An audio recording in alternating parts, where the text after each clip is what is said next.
Hi, I'm Brent Stafford, and this is RegWatch by RegulatorWatch.com. It's the most important message about e-cigarettes that people in the industry cannot share with the public, and that is e-cigarettes are an effective tool to help smokers quit. Indeed, in many countries, including the United States and Canada, it's illegal to make smoking cessation claims in advertising and marketing channels.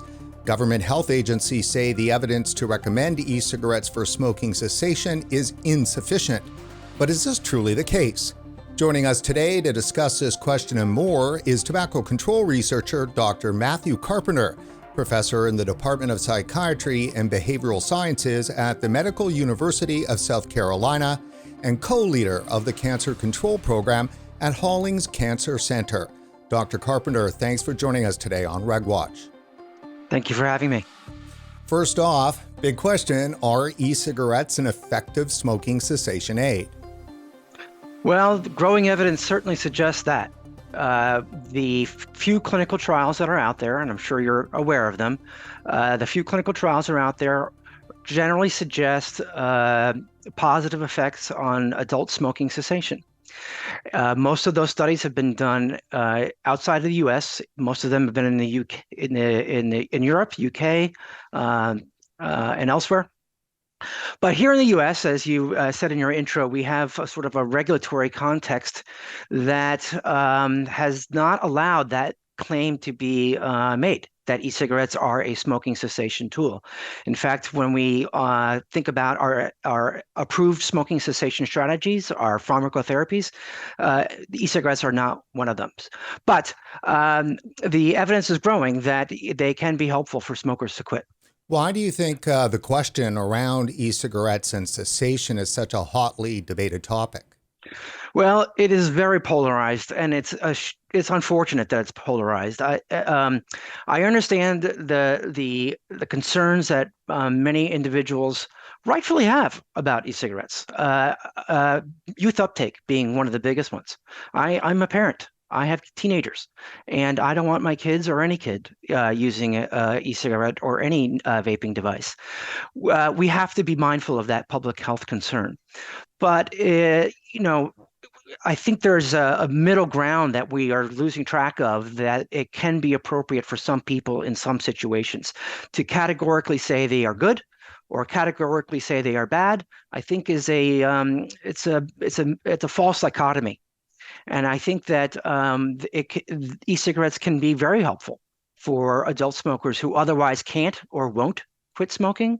But of course, we need to be mindful of the issue about youth uptake. Now, there's also the issue of whether e-cigarettes are harmful. And there are studies to show that there are trace levels of toxicants in e-cigarettes. Those studies should not be denied, but those are studies that are trace levels, okay? Trace levels of harmful constituents. There's obviously no safe level of those things. We don't want any. But compared to a combustible cigarette, which is causing by far the biggest burden in terms of tobacco-induced diseases in this country and elsewhere, combustible cigarettes are very harmful, and e-cigarettes don't come close. In my view of the literature, they don't come close. Tell us about your background, Dr. Carpenter, and work at Medical University, South Carolina. I've been here for a little over 20 years, and I've enjoyed the growth of our tobacco research program here amongst our group. I myself have been doing clinical trials for smoking cessation ever since my graduate training. And I've enjoyed every aspect of it. So I do clinical trials of alternative products, including e-cigarettes, but I also do cessation trials for adult smokers. And I've done studies where we give out pharmacotherapies to smokers, whether they do or don't want to quit. So I've been focused in cessation for the entirety of my career. And it came to me that some of the methodologies that I was using to study pharmacotherapy delivery could also be used to assess the impact of alternative products, namely e-cigarettes. Your recent study, Dr. Carpenter, is billed as the largest U.S. study of e-cigarettes that shows their value as a smoking cessation aid. Now, that's quite a statement. Do you actually prove it? Well, in science, we're very cautious about saying we prove anything, because we love our cautionary language here in science. Our study showed that when we gave e-cigarettes to adult smokers, uh, even if they did not want to quit smoking, that it can lead to positive changes in smoking cessation, whether it be quit attempts, reductions in levels of cigarette smoking, uh, actual cessation, which is what matters most. So, across a range of outcomes, across a range of time points, we saw fairly suggestive evidence, strong evidence, in my opinion, that e-cigarettes can help smokers quit. And I think that's what got me, is that it wasn't one of our outcomes that showed this. It was the pattern of all of them. So, it was a sort of a robust effect.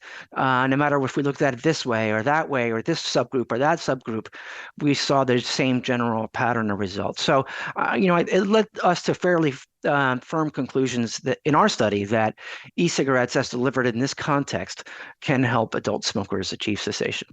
How many participants? And what was the methodology? So 638 adult smokers nationwide. So we build this as a nationwide naturalistic study. So nationwide is obvious. We recruited adult smokers all around the country, I think 11 cities. And I'm forgetting the exact ones off the top of my head. But what does naturalistic mean? Naturalistic means that we took a hands-off approach. So many of the existing clinical trials are more hands-on. They're instructive. They're taking smokers who want to quit smoking, they're providing the product, setting a quit date, offering adjunctive support to help them achieve cessation, all the above. All of that is good, but it's purposeful. It's instructive. It's telling the smoker to use this product for this amount, for this duration, for this purpose. We did the opposite. We said, here's a product. We gave them a little bit of information about it. We were a little suggestive. We said, give it a try. It's up to you. But we made it very clear that it's up to you if you want to use it, how you want to use it, for what purpose would you use it. So one of our primary outcomes was, would they use it? And sure enough, they did. So it was a naturalistic approach where we took a hands-off approach, sort of to mimic what would happen if a consumer would walk into a store, see it on a shelf, say, hey, this looks interesting, I'll give it a try. And then go home and choose on their own how they would do it. I find it fascinating that you included participants who didn't want to quit at the outset. So why was that important? And what about complete abstinence from smoking? Was that a metric? Yes, absolutely. So I'm glad you asked that. So across a number of our studies over recent years, we've been including all smokers. So I'm a firm believer that we should be providing active treatments to everybody. And I do this for all of my treatment trials too. We bring in all smokers, whether they do or don't want to quit, because oftentimes providing them with a cue to action, to use a theoretical phrase, a cue to action or a product can be a catalyst. It can be a catalyst for behavior change. So, and I also am of the belief that if our study were to show positive effects among smokers who wanted to quit only, that would be fine. But we're just helping people who wanted help to quit smoking. I think it's a little bit more interesting if we can show the similar outcomes among people who do not want to quit smoking. So we took in what we call all comers, whether you did or did not want to quit, and we said, use it as you wish. It's up to you, all the above. Now, what's interesting about outcomes is that all of our cessation outcomes were higher in the group that were provided product. So back to the design, we provided product for 2/3 of that 638, and we did not provide product for the 1/3 control group.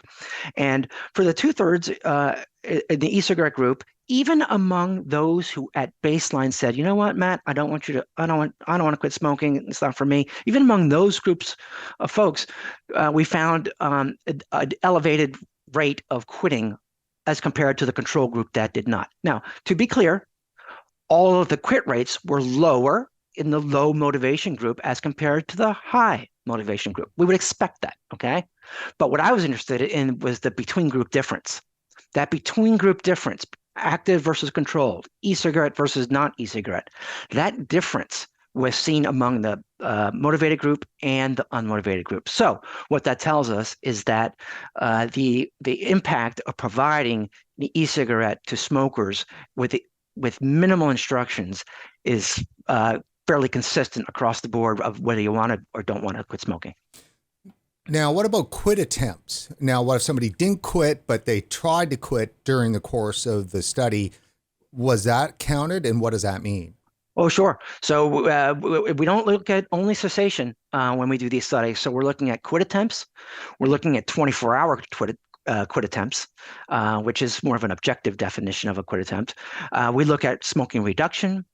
We look at whether you went out and bought more product on your own. We look at things like, did you like it? Did you use it? How often did you use it? So there's a whole range of outcomes. Obviously, quitting combustible cigarettes is the most important one, but we look at a range of outcomes. And again, across the bulk of those outcomes that I just listed, we saw significant effects among those who received the product. Now, often dual use has been a bugaboo for some researchers and critics. But it sounds like to me that wasn't an issue for this study, or did that exclude somebody if they were dual using? Well, so I'm glad you asked that, and this is important. So everybody at the outset of our study was an adult smoker.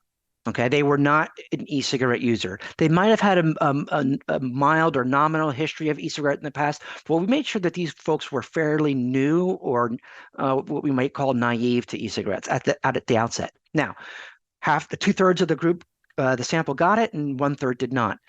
We tracked everybody out in time. Dual use actually was a common outcome. Okay, dual use was a common outcome.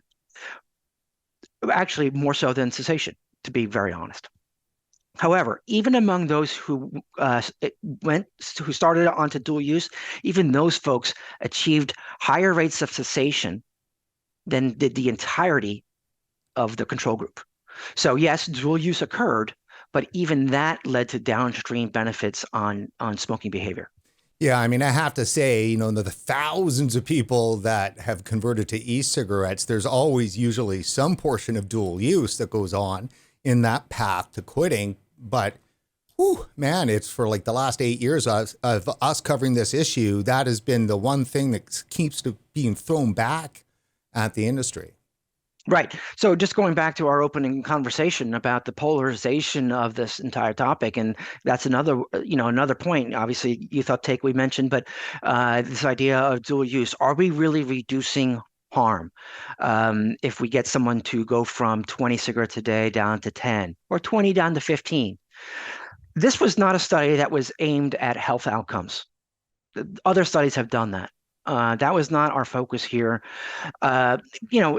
Intuitively, one would think that if you reduce your smoking exposure to the harmful constituents of combustible cigarette smoking by half, or even 25%, or even 75%, then you are having some level, whether it's a commensurate level of reduction can be debated, but you're having some level of harm reduction, okay?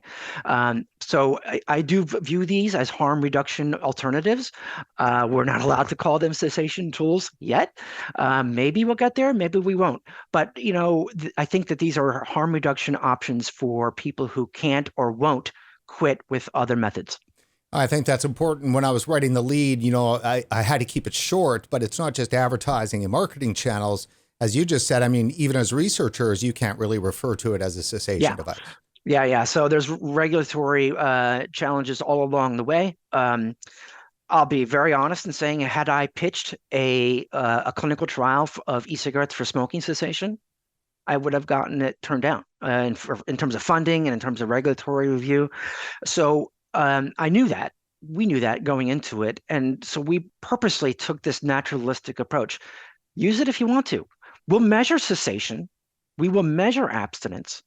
We will measure quit attempts, all those things. But it's really an observational study that has a randomization component. So let me talk about that real quick. So when we randomize people to, one group or another, we're removing what's called self-selection bias. The people who will choose this group or choose to use this or choose not to use that. In the real world, that's self-selection bias. And those people who choose to use it or choose not to use it might be different in some way that's measured or some way that's not measured. But when we randomize people, such as we did in our study, we minimize that self-selection bias and allows us to have more confidence in the causal relationships of e-cigarettes and cessation. So the study design was unique in that it was randomized but naturalistic. So it was observational in a way, because again, we weren't like promoting, pushing, claiming abstinence. We were just measuring it. Based on the results, Dr. Carpenter, of your study, how effective are e-cigarettes in helping people quit smoking compared to nicotine patches and gum? Okay, so we didn't have that study. We didn't have that comparison in this particular study. So ours was a study of e-cigarettes versus not. Now, you and your audience are very well aware of the trials that have come out of the UK and elsewhere that have done direct comparisons of traditional pharmacotherapies versus e-cigarettes. Those studies, small in number, are showing that e-cigarettes can be superior to NRT, nicotine replacement. And in fact, the most esteemed review on this topic, it's called the Cochrane Review, gave it a high level of evidence that e-cigarettes are superior to NRT. Scientifically, it makes sense to me because NRT, nicotine replacement, and I'm a believer in those things. To be clear, I am a believer in those things because they work better than nothing. But at their core, they deliver nicotine fairly inefficiently. Okay, if you're wearing a patch, it's a slow dose. If you're chewing the gum or the lozenge, it's a slow delivery of nicotine. And that's why they will help, but not fix smoking cessation. Now comes an e-cigarette, and now it has much greater and much more efficient delivery of nicotine. And that's why they now can compete and be more of a substitute for combustible cigarettes, and therefore perhaps lead to better rates of downstream of quitting. Obviously, when you have better delivery of nicotine, then you're going to increase addictive potential, and we're back to that conundrum again of the health harm, the health impact of cessation versus the health impact of initiation. Dr. Carpenter, in some of the coverage coming out of your institution that you work at, which, by the way, great PR people that work at in that organization. Yeah, really good. I'll tell them. It says in there that you had certain hypotheses going into the research and that you were actually surprised that you hit them all? I remember making that comment, and I remember my team here at my university sort of grabbing onto it. And I stand by it because so often when we do these grants, now remind you, we wrote this grant 5, 6, maybe 7 years ago. And that's the time it takes to get it funded, carried through, and completed and analyzed. It takes years to do this. So yes, I hypothesized that e-cigarettes would help smokers quit. But, I thought maybe we'd find it for this outcome or this outcome, but not these. A lot of times you find mixed results. And that's what science is all about, mixed results. You have 6 outcomes, 3 of them show A and 3 of them show B. Here it was much more consistent than I had ever expected. Basically, almost everything we looked at showed a higher rate of cessation behaviors, quit attempts, reduction, quitting, all the above at all time points. So it was the robustness of it that surprised me. So yes, I was surprised because it's not very common in our field. Was it a surprise that some of the participants in your study became surprise quitters? No, we knew abstinence would happen. The question is of how much. And that was really, one of the main things that we were measuring is, so we knew cessation would occur, abstinence would occur. Question is, how much are we going to get, especially with this hands-off approach, where we said, try it. See what you like and see what you don't like about this. It's ultimately up to you. So we were very cautionary in what we said to people, both verbally and in our written instructions. And I think even with that sort of hands-off approach, to get these levels of cessation were remarkable. Now, e-cigarettes, as delivered in this study, are not going to be the panacea for smoking cessation. Yes, they did help relative to the control group, but our rates were fairly low overall. I mean, it was a hands-off approach. We would, a more intensive approach might have had better outcomes, but that was not our focus here. Right. So actually using the tool, but combined with, say, behavioral support, which is much more intensive. Right. Right. So if you were to compare our study versus, say, the handful of studies that you're seeing from abroad, the outcomes of our study are going to be lower, meaning lower quit rates. Because we're not taking smokers who only want to quit. We're not providing the adjunctive counseling support. Got to remember, a lot of those studies, not all of them, but a good many of those studies had counseling all along the way. This is how you use it. This is how this is how you should, first time use, problems, barriers to use, all the above, and all with a purpose of getting people to quit. That's a fine design. There's absolutely nothing wrong with that. But we took sort of the opposite approach. Well, I can say that it says something that you took people who didn't declare that they wanted to quit, so they weren't expecting to quit, and you find that there is some surprise quitting that's going on, and that mirrors almost exactly what we know colloquially from the industry. So many people tell that story. I mean, tens of thousands of people, I'm certain, will have that story where they had no intention to quit smoking. They picked up a Juul, for instance, and then 6 weeks later, they found they quit smoking and with no intention. Right. So going back to our theoretical foundation, this was a cue to action. It's a concrete cue to action. It's rather than saying you should quit smoking. It's a concrete thing that you can try. It's also immediately actionable. So you can see it and get it and use it that same day. In other words, if it doesn't take some long period of time to acquire, or to activate, or to have its effects. If you want to use an e-cigarette, you can use an e-cigarette, and you'll notice effects that day. So it's immediately actionable. You can try it as soon as you get it. And it's it's a little bit of a carrot. It's perhaps an inducement to cessation for people who are otherwise looking for any kind of way to quit smoking. Because a lot of times people are frustrated by their previous attempts that nothing's worked. They've tried this, that, and the other, and along comes something new, and perhaps better. Now, you mentioned the Cochrane research, and we've had Dr. Jamie Hartmann-Boyce from the Cochrane Review on the show many times, and she was on the show in November of last year talking about this new research they had, which basically lifted their rating to high certainty regarding the effectiveness of e-cigarettes as a tool to quit smoking. And there, of course, is the famous 2019 New England Journal of Medicine study, a randomized trial of e-cigarettes versus nicotine replacement therapy by Peter Hayek et al.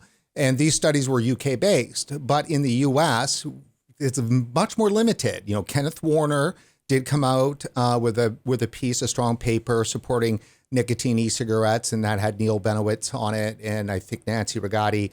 And others, yes. Yeah, and others, right? And why have these papers not moved the needle in the U.S. regarding this issue, and how could your study help turn the tide? Yeah, so that might be the $64,000 question. I think it is unfortunately, it's a polarized debate in this country. I think the pendulum is starting to swing to show that, the growing evidence is showing that e-cigarettes are safer than combustible cigarettes and can help smokers quit. And there are senior leaders in our field, you just mentioned a few of them, who are all respectable. And I know the article that you're speaking of, who are writing very powerful messages in support of this growing interpretation. The problem is, I think, is that there's very strong forces on the other side. of who will find any way to discredit the science or to minimize the science in support of their own convictions. Now, as I say that in that way, I want to be clear that I think one of the problems that we are getting ourselves into is this idea of tug of war. Okay? Think about tug of war. There's a group on this side and there's a group on this side, and one of them wins. Okay? And I think that's the wrong approach. I think what we have to do is stop thinking about this as tug of war, as a winner and a losing side and a winning side. I think we have to think about this as a balance. How do we balance this such that we can help smokers, adult smokers who can benefit from these products, and also achieve the public health need of keeping them out of the hands of people who shouldn't be using them, kids, non-smokers, others. So it's not an either or dichotomy. And I think that's what we have to stop thinking about. It's both can be achieved. And I think when we see position key leaders in the field, Doctors Warner and Benowitz and Rigotti and others, they write that very powerful statement, well supported in their arguments, by the way. It can maybe be persuasive. I'm going to be heretical here for a second, and that's if I want to look at, say, the anti-vaping forces out there, I'd say, well, they have a point. They're just not making it well. And that point is that it's almost impossible to keep drug products away from teens. Once they exist, they'll always be an issue because, of course, they fought a war against marijuana for 100 years and lost, and now it's culturally okay to use. They fought a war against alcohol and lost, and you never hear these health groups complain about the massive problem alcohol is for teens and youth, and they never talk about it. So this bugaboo around the nicotine, I don't understand because it's just nicotine, but they have a point. If you allow it, then they will never be able to get it out of the hands. It's almost like this one win they're hoping to achieve to maybe erase the failures and everything else. So you're speaking above my pay grade. No, in all seriousness, I think you are correct in your position there. And I'll just harken in on the one thing that you said that I think I most agree with is I think people are misinformed about what nicotine is, and what it is and what it isn't. Combustible cigarette smoking is causing a massive amount of public health burden, cost, disease, mortality, all of the above on our society and throughout the world. It will continue to do so as long as combustible cigarettes are around. Combustible cigarettes are harmful not because of the nicotine. Okay, they're harmful because of all the harmful constituents that are brought about as a function of smoking. So, the use of cleaner nicotine delivery systems, NRT, e-cigarette, or other, without the combustion, surely it can only be a good thing, in my view, in my strong view. This may be a point you might not want to comment on, but it's simple on our end in that every single smoker is already a recreational nicotine user. That's what they're doing. Yeah. They're recreationally using nicotine. The manner in which that they're getting it is killing them and causing huge, massive harms to society. So it's strange to me that no one frames it this way because recreational nicotine is like something you just can't even talk about. But every smoker is a recreational nicotine user. Right. So I don't know how to, move that. Well, just to make the other analogy is caffeine. Talk about recreational use, right? Coffee and other sources of caffeine are regularly accepted throughout our culture. And you could make an argument that nicotine is not that far from caffeine in terms of its physiological effects. Certainly, it's more addictive than caffeine, but in terms of the harm that's being caused, that it's not by the nicotine itself, and certainly not by caffeine.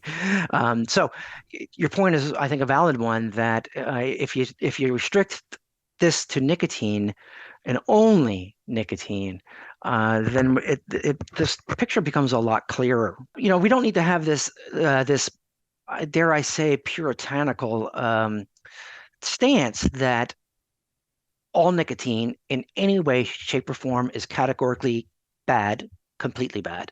And I think to have that sort of all or none mentality without understanding the nuance is wrong. In your experience, Dr. Carpenter, when speaking about smoking cessation out in the community, are e-cigarettes welcome in the discussion? I got to tell you, they're not. And I've often been bemused by that. Not amused, bemused by that. It's strange to me that in this day and age, I guess we've done a poor job of educating people about what nicotine is. Now, I will say that most of my community outreach is in schools. And I'm doing school lectures to parents, to teachers, and sometimes to kids. And, we can and we should, and we absolutely need to be cautious about what we're saying in that context.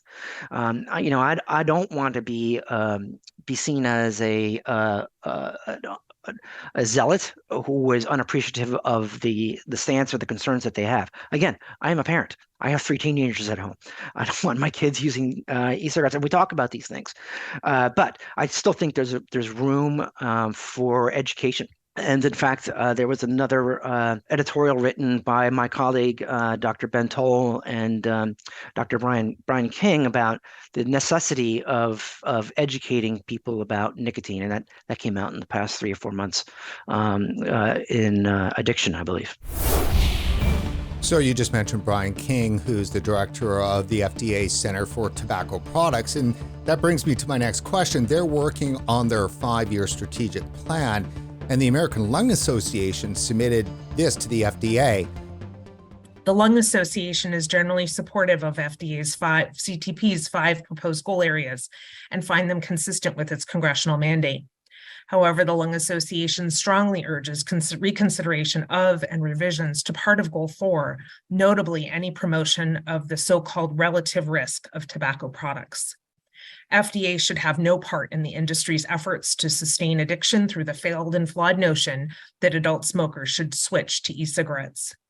Appropriate for the protection of the public health does not include FDA pushing a tobacco product that has initiated and maintained the addiction of millions of people because our public health and health systems have systematically failed to help tobacco users quit, and because both smokers and some in the public health community are desperate for something to change that.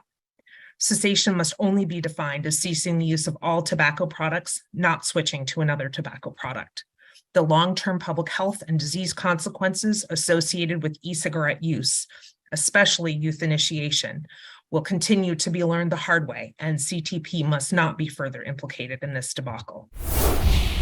Let me ask you, Dr. Carpenter, what do you make of what the American Lung Association is trying to achieve in their recommendation to FDA and the Center for Tobacco Products? Wow. Okay. So that's a lot to take in and a lot to digest. And if I had more time, I might be able to do so. I'll say this.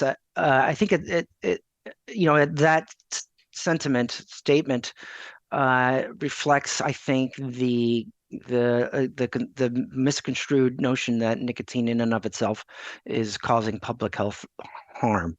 It may be causing addiction, and I believe that, but whether it's causing mortality, incidence of cancer and mortality of cancer and other health outcomes is really not true.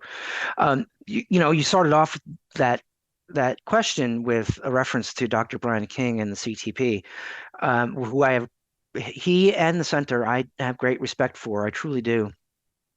I'll tell you what I would like to see, and I tell you what I'd like to see is the ability to do a study like they've done elsewhere here in the States. I would like to do that study. I would like to do that study like that you mentioned from Dr. Hayek. I would like to do that study here in the States. I think the FDA might be interested in that study. Problem is we cannot. because it's then we get it down to go down the road of therapeutic intent, therapeutic claim, and then it's a whole different regulatory ballgame.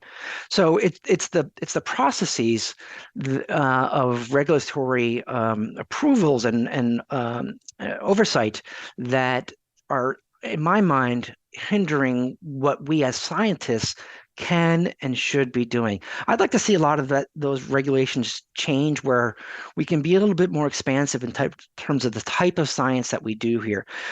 There's so many more trials that we could be doing here in the States with different products, different designs, different populations. It's really sort of hamstrung. I think the CTP, and I think Dr. King is cognizant of that. They've heard that concern from myself and others over the years. Maybe one day we'll get there, but I hope it's soon. So we're almost done. Thank you, and mindful of your time, obviously. So am I to understand then that in the United States of America, tobacco control researchers such as yourself can't get funding and approval for a study that intends to look at whether or not e-cigarettes are more effective than nicotine patches? Okay, so again, I'm not going to give you a yes or no answer. It's possible but difficult. Right. First off, I could partner with an e-cigarette company, plain and simple. I could, and I think many can, and certainly have the financial means to support me or others like me to do this study or something similar. Surely they would love to see that. I said I need to have independence, because surely if I say that I took money from this, that, or the other company, I'm going to get criticized. So knowing that, I said I can't do that. So I'll take money from the federal government, NIH, and NIH. It's not that they won't fund the research. You just have to be very careful as to the aims and the claims that you're making within the science. If you're saying that this product, whatever it may be, is going to help smokers quit, and that's what we're going to test, then that is getting into problematic territory. Interestingly enough, if I propose a study that says, I want to test whether this product helps smokers switch, that study might get funded. So that's a euphemism, right? Switching, quitting. So we're playing with semantics here, and that's unfortunate. It'd be nice if we could just do away with all that semantic hurdles and just do the science. Call it cessation, call it a clinical trial for quitting, what have you. But we're not there yet, because then it would be a drug, and e-cigarettes are not approved by the FDA for smoking cessation in this country. Now, contrast that with what's going on in the UK and this, Swap to Stop program and so many other things. Yeah. So interestingly enough, as my clinical trial was ending and we were writing up the results, I hear about this headline out of the UK. They're giving out e-cigarettes to, I think, 1 million smokers across the UK. Now, that is like almost identical to what we did. A broad spectrum of smokers, I think minimal instructions about, I don't know what they're going to say and do in terms of messaging around that, but pretty liberal delivery.